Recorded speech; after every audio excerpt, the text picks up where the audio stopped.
Welcome to St. Louis Presents. And Debbie, unofficially, this is our spring show. I know, it sure looks like spring out there, and it feels like it for those of us with tree pollen allergies. I wore this sweater in honor of all the blooming daffodils and other flowers. You do look like a daffodil. And Steve, our little daffodil. I'm like a flower. And earlier today, I bought my first chainsaw ever, so the yard work season has officially begun. Why are you looking at me like that? I don't know, just Steve Potter with a chainsaw. That's an interesting mental image. Don't come to my door. I won't. But I wish I had some teenagers to help me with yard work. You know what? They're probably all busy. They are. The talented ones are. Yes, very much so. Because, it's time for the annual St. Louis Teen Talent Competition at the Fox. And just to give you an idea, Debbie, in the original auditions, there were 125 acts from 60 high schools. That went down to 39 in the semifinals. And then coming up, April 23rd, the finals with 12 acts at the Fox. And it's always a good time. It really is. It's a great show, so we'll learn more about that. And also, if you do have cabin fever or spring fever, we'll have Amanda Doyle with us. She has I think it's the third edition now of her book of all of the amazing things you can do in all of our great St. Louis area neighborhoods. And she's written some other interesting books, too. Ask her about those. Speaking of books, too, we're going to talk about diversity. Diversity. The second edition of Who's Who, Diversity in Color, is coming out very soon, and it really celebrates the accomplishments of men and women in this area of color and what they've done, and it's a great book. Some really inspiring people to talk about. So all that and more is coming up on this edition of St. Louis Presents. Stay with us.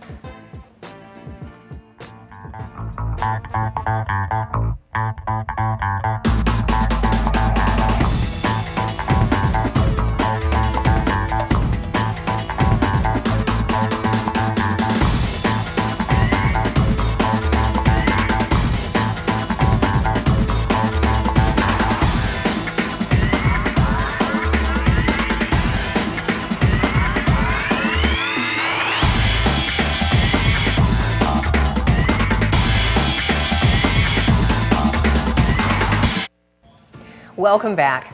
Well, after 2 rounds of talented teens performing over the past 2 months, just 12 acts remain in the 6th annual Teen Talent Competition. And joining us now is Kathryn Ballard. She's the Executive Director of the Fox Performing Arts Charitable Foundation. Welcome to the show. Now, how exciting. The curtain's getting ready to go up. Yes. We're about to have rehearsals with each of the acts, one-on-one, and then we'll be at the Fox for a week rehearsing as well. How many years has this been going on now? This is our 6th year. Because I remember the first year it came out, it was kind of, I'm sure hoping that you had enough people who would come and try out, and now it has really just taken on a life of its own. Yes, it's a happy problem. And we're always welcoming more and more. We'd love to have even more come out every year. I always kind of little St. Louis high school American Idol kind of thing. It is. I've met some of the performers over the years and some of the winners, and it really does some amazing things for talented kids early on. It does. It really builds their confidence. It gives them a stage to perform on. Some of these take a lot of training, and it gives them an opportunity then to perform on a stage and get feedback from professionals. But some of these kids don't do a lot of training, and it's their opportunity to step out on a stage and show people what they can do. We're looking at some dancers now, but it's all kinds of acts, and not just dancing and singing. But right, give us an example. Because Steve said American Idol, but I think the really interesting thing about this competition is it's anything you could think of, and even things that you didn't think of, that kids are working on at home on their own, and then, wow, they have this chance to shine in front of a whole audience. Right. It's dance, it's singing, it's musicians, it's circus skills. We had contortionists this year, we had unicyclists, we've had jugglers and hula hoopers. So it's whatever they create, whatever they want to do. And not only is it a great experience, I think, for a young person, whatever their performance might be as far as experience and that sort of thing, but there are real concrete benefits as far as scholarships and other opportunities that come their way. Right. There's over $30,000 in scholarships and cash awards that we award at the final competition, plus a lot of other like scholarship opportunities to attend classes at local organizations. So. Well, I think one of the other interesting things, too, is for some of the kids trying out who really do have ambitions to take their talent further, the judges are good people to know, because each year you really have some all-star judges. We do. We use area professionals for the first 2 rounds, and they give them feedback right after they perform. But then at the finals, we have Broadway producers and professional, Grammy award-winning singers and people who've got a lot of experience. Like Ken Page, for example. Exactly. Broadway star from St. Louis went off, has done a lot. I have to tell you this. For years, I've been, and I know I have no qualifications, but I want to be a judge. Is that possible?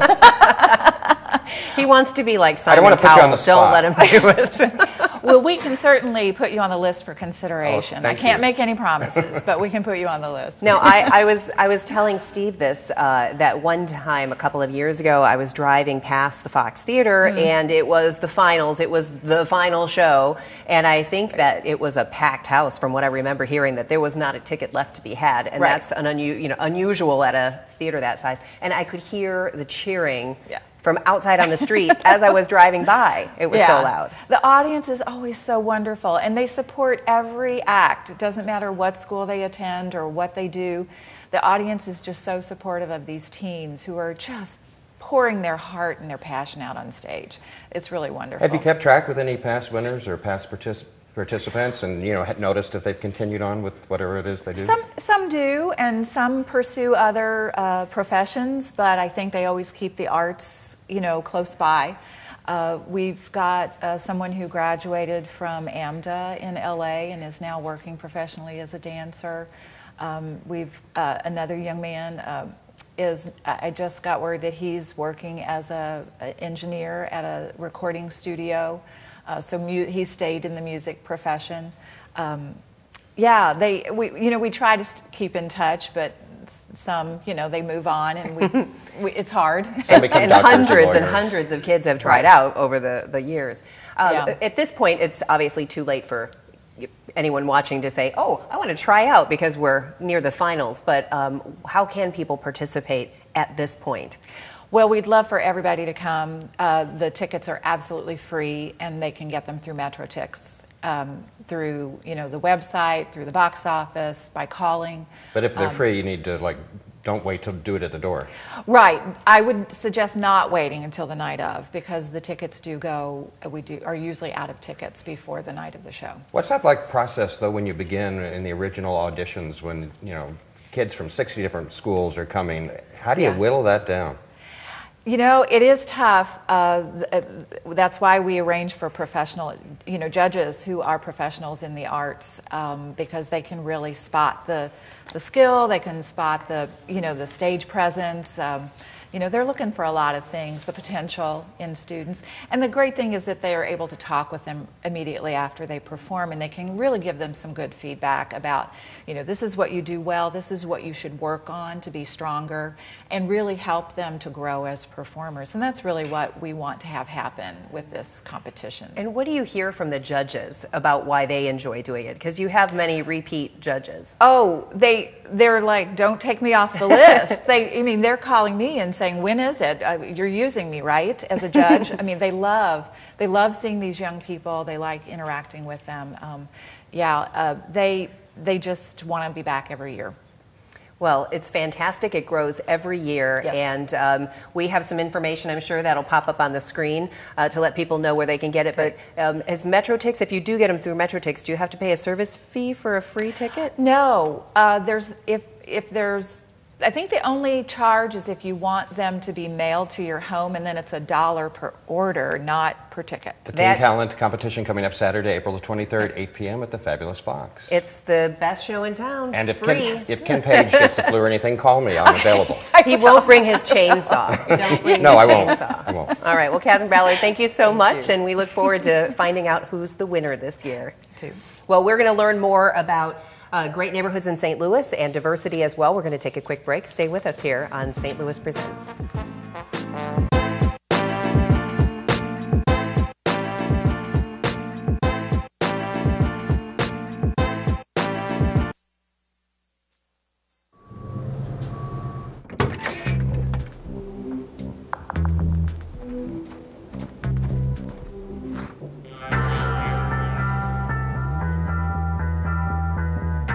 When you throw away money on wasted electricity, you're throwing away everything you could have bought with it. Saving energy saves you money. Learn more at EnergySavers.gov. G-morning, sunshine. Wakey, wakey. Text me. Are your parents home later? We can hang. LUV love you. JK. Holla back, holla back, holla back. Are you with your friends? That's lame. We're in a huge fight right now. XO. What'd you dream about? Something I did. Are you on your way to the I'm mall? lonely. Nude pics. Send me some. Text me.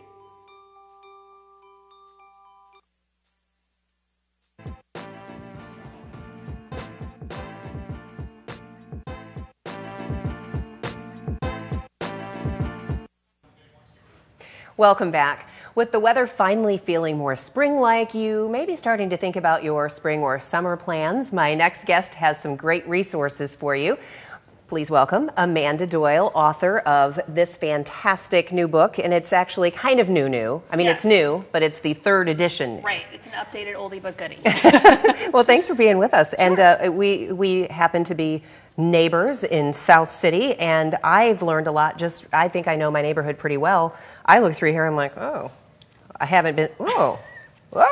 I'll tell you that I feel the same way sometimes, and I actually wrote the book. But I do, there are so many places that we see every day. You know, I think wherever you live, you drive by places and there's your favorite haunts, and then you turn one day and take a different street and there are 5 places that you never saw before, that you've heard of but you haven't quite gotten to yet. So I never get bored. Now, we should point out that this has all kinds of neighborhoods, not just city. Right. There's city, county, I mean, all over the metro. Yeah. But I do think that one of the unique things, and we are both transplants who absolutely love St. Louis, I think one of the really unique things that is not true of a lot of other places I've lived is that St. Louis has these really amazing neighborhoods. Not just areas, but very unique neighborhoods that offer some really unique things. And people really identify with their neighborhoods here.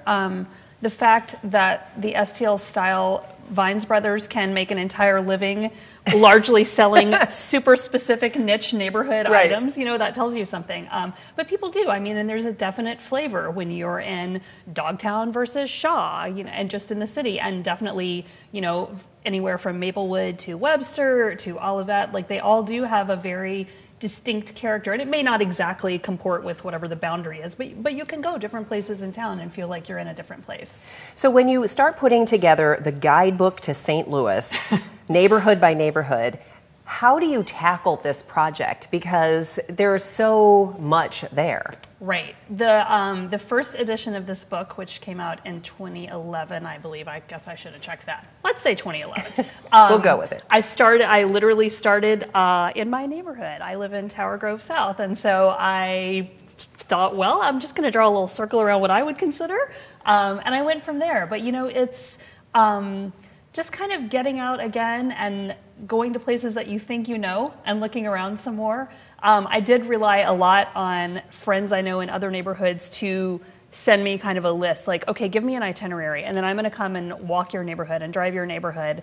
But I asked people to tell me the great thing about their neighborhood that they maybe wouldn't think to tell someone. You know, we have a great coffee shop in our neighborhood, and it's maybe you wouldn't think, oh, somebody coming here like it's a coffee shop, but not every neighborhood has that. And so when it's something that's really unique that you think is like, right, this is part of the character of where I live, that's what I was looking for. Well, I think this is a great book for a number of reasons, but like say you have a spare Saturday afternoon. Right. You could just go, North City, let's see, we'll go to the Ville. I don't know anything about the Ville. Let's just see, well, a little bit of the history plus the places to go see, and you can just kind of check them off as you go. It's designed to just be kind of like a well-rounded flavor of the neighborhood. I have a friend that I used to work with who, she and her husband are big hikers, and they go lots of different places to hike, and then afterwards she said, we always like open up your book and see where's the closest place we can get a beer. Because that's their reward. We all have our priorities. Exactly, but I love that. She said, you know, we've been places we would have never in a million years thought. We might have just gone back home.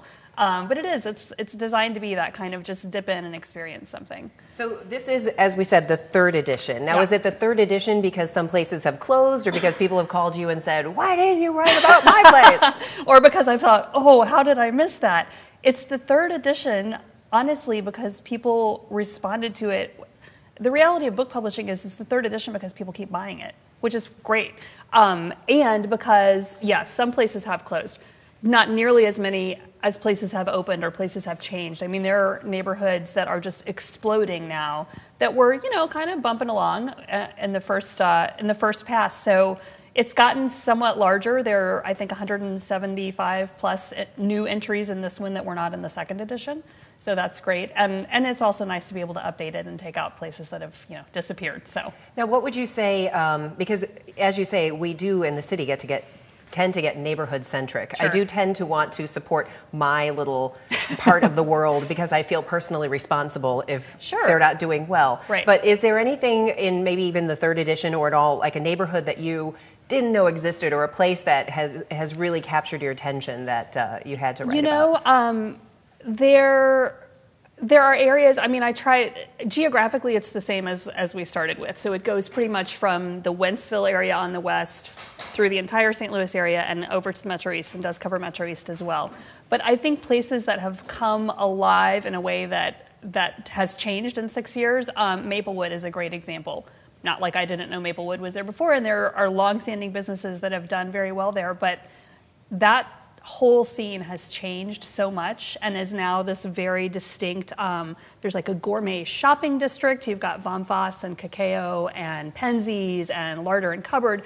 That just the synergy that's happening there is amazing, and dining and shopping as well. So that's a great example of somewhere that just continues to evolve. Yes, and it's nice because quite like the Del Mar Loop, which went from U City and started growing into the city, Maplewood's kind of doing the same thing. That creeping whole that way. Manchester strip is really coming along. Well, it says finally a locally produced guidebook to St. Louis, but it could be for out-of-towners or even your next-door neighbor. Sure. So congratulations on the book, and I am going to start. This is going to be my summer project. Get yourself a highlighter and go for it. I have to get out of my neighborhood and start exploring the world. Amanda Doyle is the author, and as you've been seeing, as we've been talking, she has a ton of books about the area, so check them out. This one is the Guidebook to St. Louis by and for St. Louisans, and she has a book signing event coming up, and there are things in this book for folks in St. Charles, so they should not feel left out in any way, shape, or form. And you can get all of our other books while you're there as well. And congratulations, and come back when you have your 4th edition. I'll be right here. Thanks. Well, we're going to turn our attention right now to Steve Potter, who has some news headlines for us. Hey, I want to go on a walk in a neighborhood with Amanda. That'd be fun, wouldn't it? It would. Yeah. Well, the Lambert Art and Culture Program's Spring Music Series is currently underway. Through May the 20th, live musicians will be entertaining travelers in the concourses every Thursday and Friday from 2 to 5. The live bands will vary from solo artists and duos and trios, performing a wide range of music genres. Contemporary Productions is managing the music program, which will regularly alternate between Terminals 1 and 2. The entertainment schedule is available at flystl.com. Downtown, construction is underway on Keener Plaza, part of the City Arch River project. The renovations will better connect Keener Plaza with surrounding areas like City Garden, Ballpark Village, the MX District, and the newly renovated Arch Grounds. The redesign will feature the Runner Statue Fountain overlooking a large lawn that can be used for picnics, large events, concerts, and festivals. There will also be a bicycle parking grove, woodland garden, and shade garden. Construction will minimally affect traffic, and parking in the area is anticipated to be completed by early 2017. So stay up to date on all of the progress by visiting cityarchriver.org. Unless a buyer comes forward with the ability to immediately stabilize and redevelop it, the St. Mary's Infirmary will be torn down. The City of St. Louis Building Commissioner says the abandoned and decaying building located on Papin needs to be torn down to protect public safety. City engineers believe the buildings are an imminent threat to public safety. In the event of an investor who might come forward during the pre-demolition process, the city can stay the demolition order. You can learn more about the building and its state of emergency on the city's website, stlouis-mo.gov. Well, Arch Madness brought more than 50,000 people downtown recently, and St. Louis TV's Angela Sharp was there chatting with some of the fans to find out what they thought about St. Louis. Let's take a look.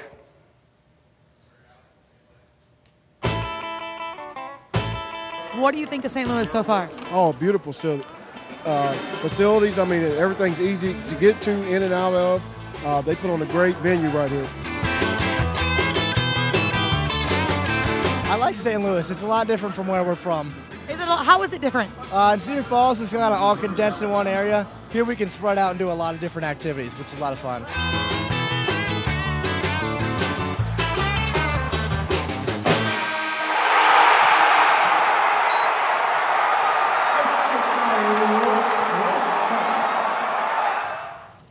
You know, Steve, I am very excited about March Madness, but I'm Yes. sad about St. Mary's. I realize that there's probably no saving it. It's in really bad condition, but I hate to see any old building torn down. I don't care what kind of repair it needs. so much history in that building.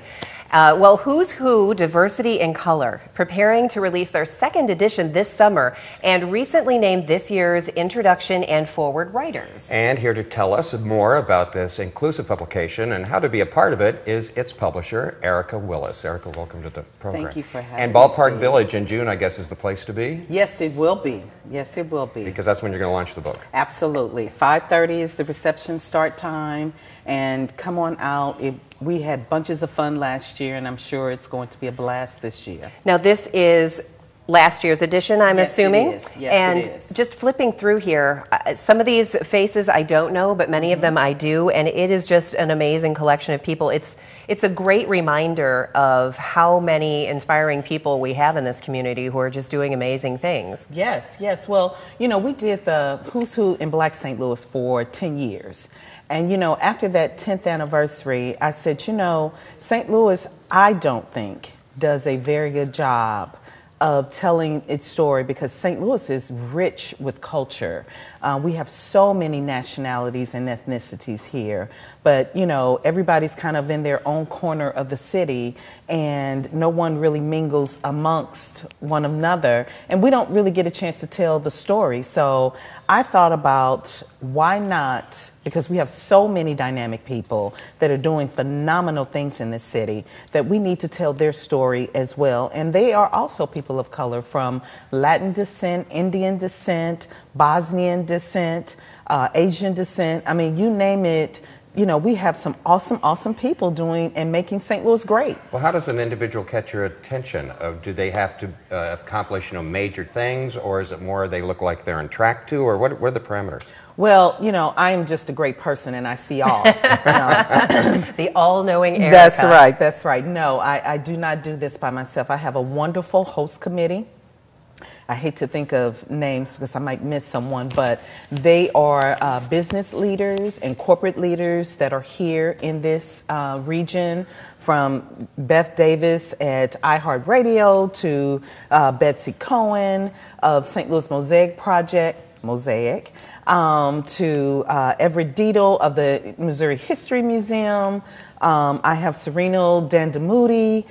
So, you know, we have so many dynamic people. Helen Lee has an architect firm. So these are people that are interacting with individuals all the time, just throughout their business. And I really rely on my host committee to really kind of help me pull together these dynamic individuals because, you know, some of them are of, you know, other nationalities, and so they're more familiar, whereas I might not be. And so, you know, we kind of laid out some names on the table. We look at the criteria of what they've done with volunteerism, what they've done with either their particular business or corporation, and what they have done to make St. Louis a better city to live, work, and play in.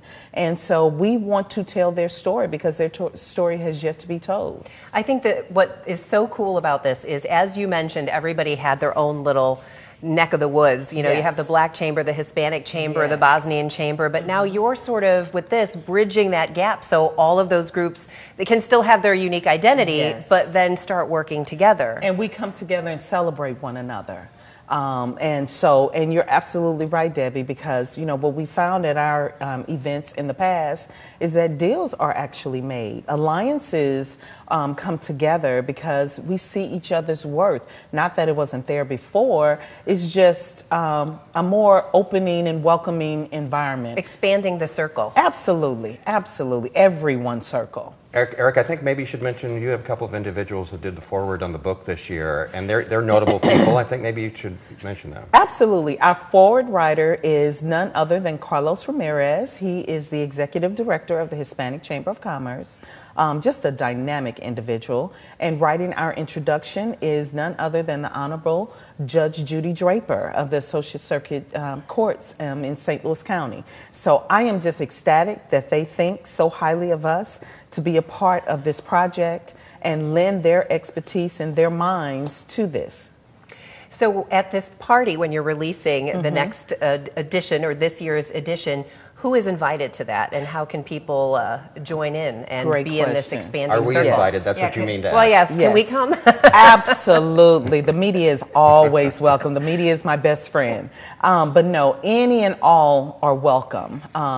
We do have a capacity limit, and we have reached our capacity limit That's a good last problem year. to have. That's a good problem to have, but tickets will be $50. They can be purchased online on our through our website at who'swho.diversityandcolor.com. And like I said, all are welcome. Could a person make the Who's Who list more than 1 year? You know, we try not to do that, Steve, just because we don't want to take up space where someone hasn't been featured. So we really work hard at not doing that. However, you know, it's a little hypocrisy in there because I do get people on my host committee that I refuse to let go. But I figure I'm the publisher; it's my right.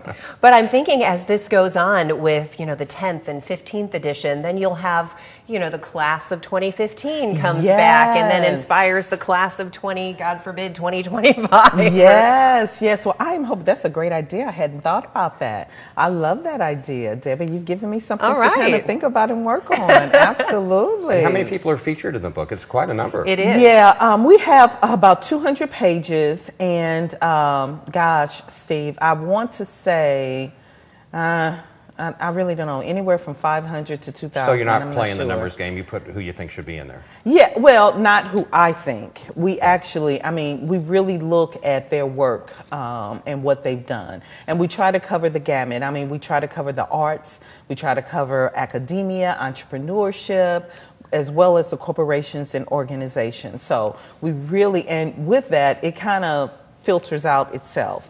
We do keep it at about 200 pages.